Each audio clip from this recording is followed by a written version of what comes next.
Hi, I'm Stuart from the Norfolk Honey Company and welcome back to our Getting Started in Beekeeping series for 2017. If you've not yet seen any of the series, then do take a look at the playlist.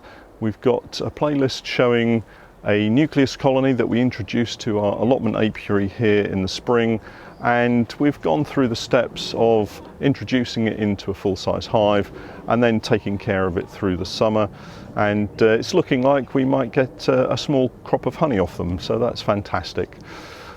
If you haven't yet subscribed, don't forget to hit the subscribe button. That's the little button down in the bottom corner there. And I've had a couple of questions about subscribing. And for those of you that are new to YouTube and aren't aware of how YouTube works, there's no fees payable. You just literally hit the subscribe button. You don't have to sign up for anything, and you can just watch the videos. There's also a small alarm symbol, a little bell, and if you click on that, then you'll get a notification telling you each time that we upload a video. So today we're going to carry out a standard inspection, but what I want to do particularly today is to show you how to use these things. So we've got two hive tools. These are stainless steel hive tools, and we'll take a closer look at them in a moment.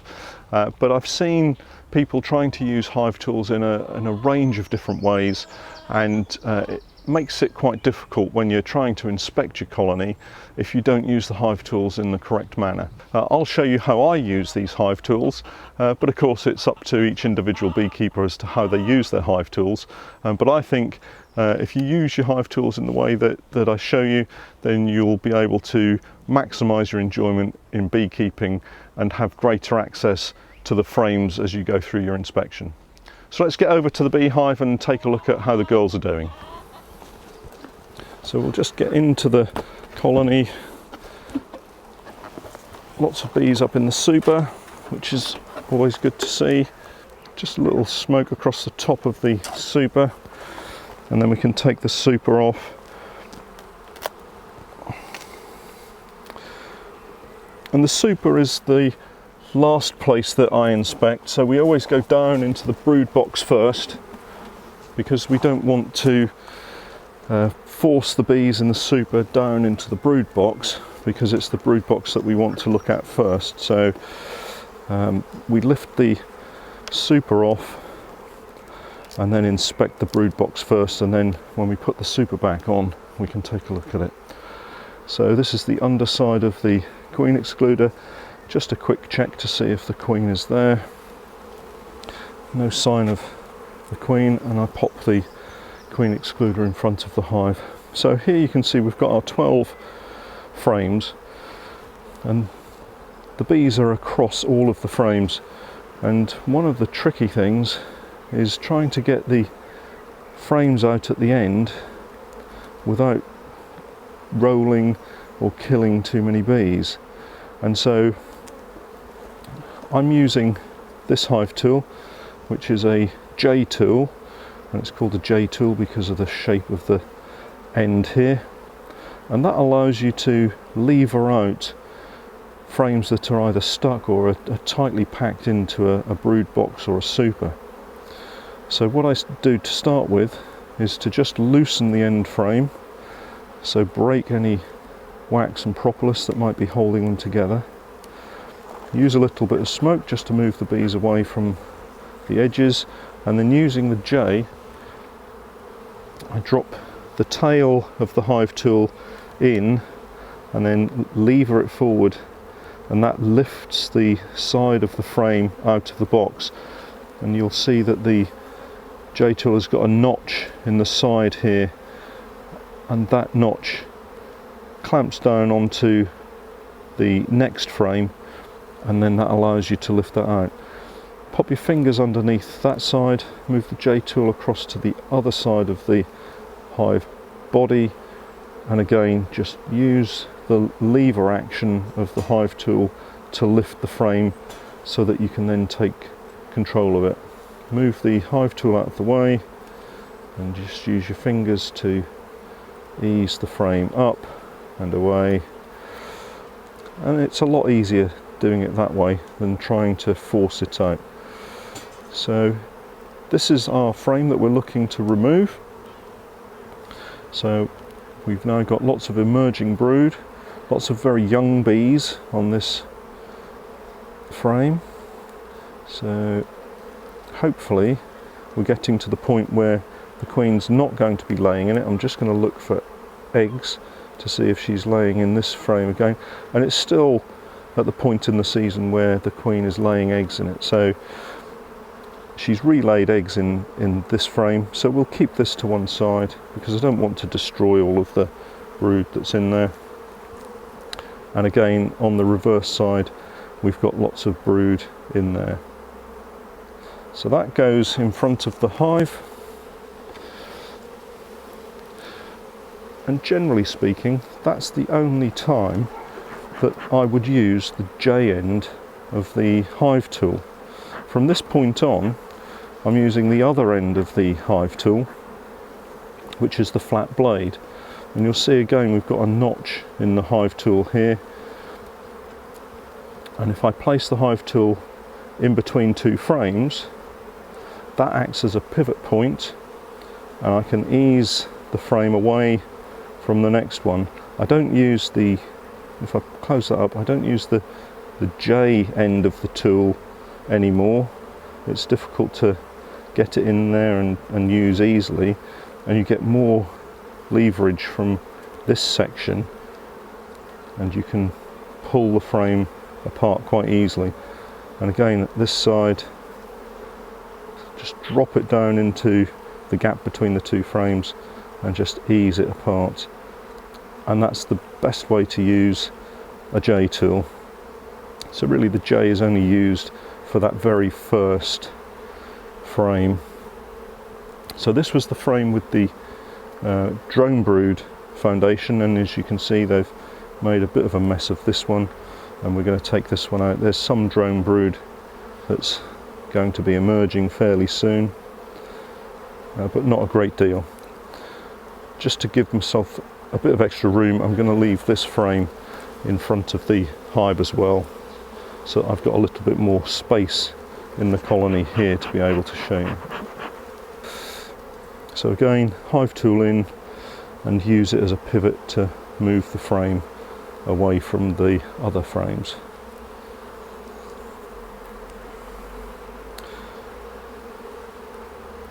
We've got lots of pollen coming in still. The bees have been really active this summer, and this is a nice calm colony that's perfect for our allotment. And I did have a question asking me what an allotment is. It's a piece of land that's owned by our local council, and they rent out sections of land for local residents to have a fruit and vegetable garden where they might have just a small house and don't have much of an area for a garden. And so we grow a lot of different crops up here, just to give us some fresh fruit and vegetables rather than having to go to the shops for them.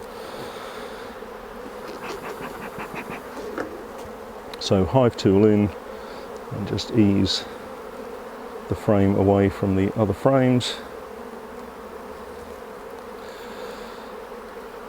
I'm still watching out for the wax moth. If you've seen some of the other videos, you'll know that we've got a wax moth that's trying to evade my attention, and it's done so fairly successfully so far.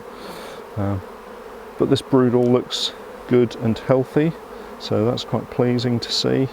I don't anticipate any problems with this inspection. What I am keen to take a look at is how much honey the bees have stored in the super, so we'll have a look at that when we've finished our inspection. Again, I'm taking a look at the bees, checking their general health, even though this isn't a specific disease inspection, but they all look really good. And I would anticipate for us now, it's mid-July, and with any luck, any swarming that may have happened is now a dim and distant memory in this hive, and we're not going to suddenly find lots of queen cells that need taking down. Here we've got our queen, and it's always easy to spot the queen when they're marked. Again, we don't have any real need to see the queen. We've seen eggs, but it's always nice when you see that the queen's there and her wings and legs and everything are intact, and she's just getting about her business without any problem at all. So that's great. I can pop that one back in. So what I'm going to do now is switch to my standard hive tool to show you the difference. So at the top we've got the J tool, and at the bottom we've got the standard hive tool. Both of these are stainless steel. It's my preferred material for hive tool because they clean up so well. I don't particularly like the painted ones because eventually the paint flakes off. And you can see the difference. We've got a flat blade at one end of the standard hive tool, and that's relatively sharp, and at the other end we have a curve, and that again does exactly the same job as the flat end of the J tool, in that it acts as a pivot point to open up the frames. So let's give that a go.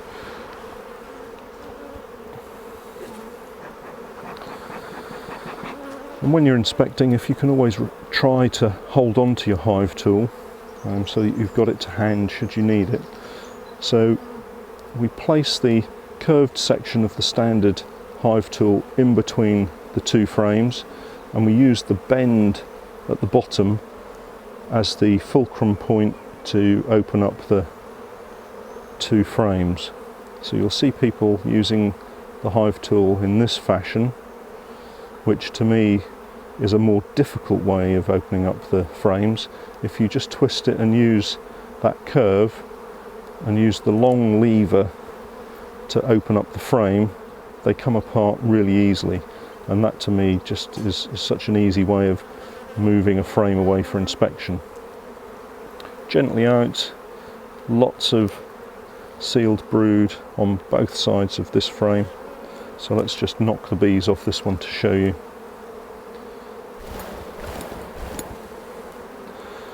So here we've got a really good frame, lots of capped brood, there's some open brood around the edges, and then we've got stores and pollen. So there's capped honey, there's nectar, and there's pollen around the edge of this frame, and that's a really nice looking frame of brood.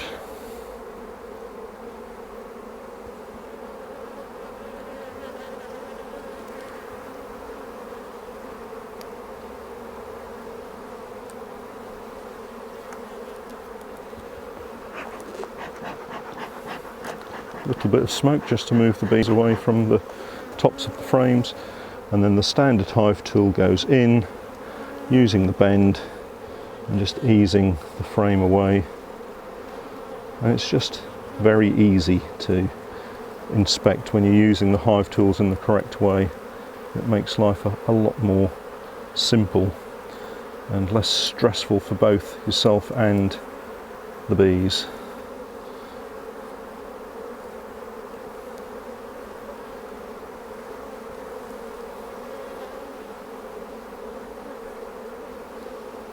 Placing it back in nice and carefully, just to avoid crushing any bees where the frames meet each other. Just using a little smoke to maintain control of the colony. And then I can feel by the weight of this one that it's mostly stores. So this side we've got a little bit of brood, but on the other side it's all food stores. Again, placing it back in nice and gently to avoid crushing any bees. And I'll just take one more frame out because I know that the brood nest is ended now, but this one will be full of food stores, and here we can see that the bees are doing a really good job in storing for their winter. Okay, so that can go back in. Gently closing that up. And now to close up the hive, I don't move the frames one at a time.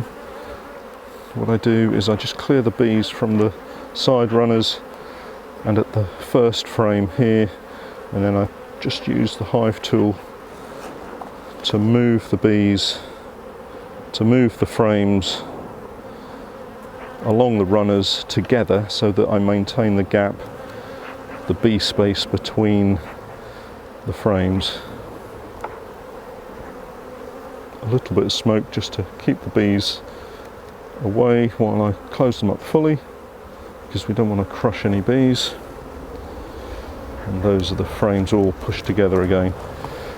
And once you become more confident with handling the bees, you'll find that you can inspect a colony very, very quickly, and it takes little time to get through a complete colony, do an inspection and close them up again. So this last frame, I'm going to shake the bees off so that we don't crush them, so gently shaking them down and onto the top bars, and then we can slide this frame in at the end, and we're not crushing any bees. Ease it tight to the others, and then we can just take the queen excluder, tap the queen excluder to knock the bees off.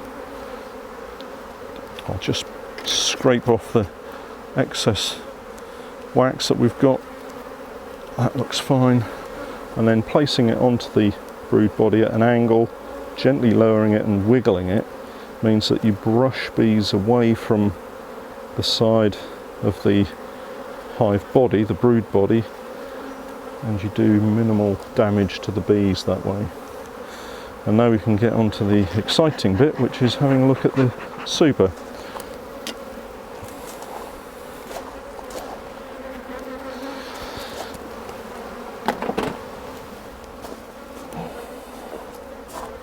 Again, lowering the super nice and gently to try to avoid crushing bees.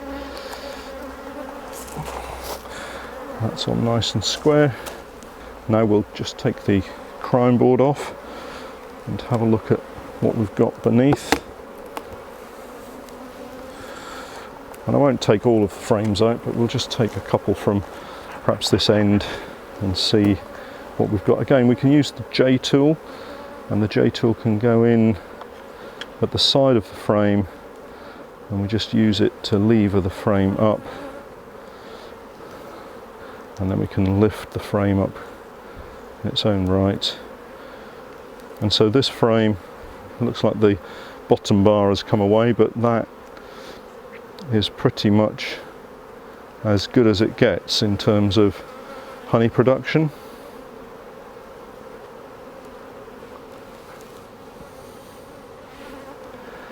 Nicely capped and ready to be extracted. So it would be tempting to put another super on these bees, but we're going to split this colony and produce an artificial swarm from them. So this one's not quite capped fully, so we're still waiting for that one to be capped. And I'll show you in another video how you can test a super frame to see if it's ready for extraction. But the bees have worked really well. And if you find that the bees are not working the outside frames quite as well, what you can do is move the outer frames into the middle, and that will encourage more bees up working on these middle frames. So this one, the bees are working on quite well, and they're capping it. So I'm just going to leave that one on the outside because there are plenty of bees in there to work it. So that's great. Let's just take one more frame out just to see how they're doing.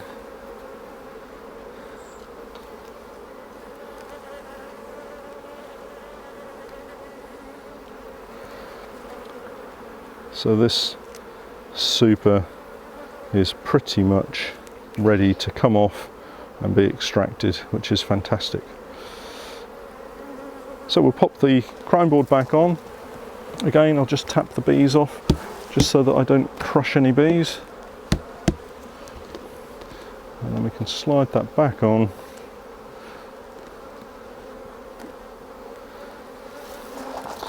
And then the roof finally on top of that. So that's another really straightforward inspection. This colony have been very helpful this summer in performing admirably, in being nice and calm and producing a super full of honey, so I'm really pleased about that. You can see behind me here some of the crops that we grow. These are globe artichokes, and behind me is our allotment. So hopefully the demonstration of using the Hive tools has been of use to some of you who maybe don't have an understanding of how easy they can be to use. Give it a try, see if it works for you, but Hive tools are there to be used however suits you. So just because I use them in this particular way, and I think this is one of the better ways of using them, doesn't mean that necessarily that works for you. But give it a try and leave me some feedback in the comments below and let me know how you get on. Don't forget, we've got our Facebook group, which is Stuart's Beekeeping Basics, which is specifically designed for beginner beekeepers, and it'd be great to have you sign up and come along and join in the conversation there. And don't forget, we've got a Patron page, which is where you can help us in producing more of these videos, and I'll leave all of the information in the description below. So next week, I would imagine we'll be removing that super and then splitting the bees and feeding them up and trying to produce a second colony from this one beehive. So do join us for that. But until then, thanks for watching.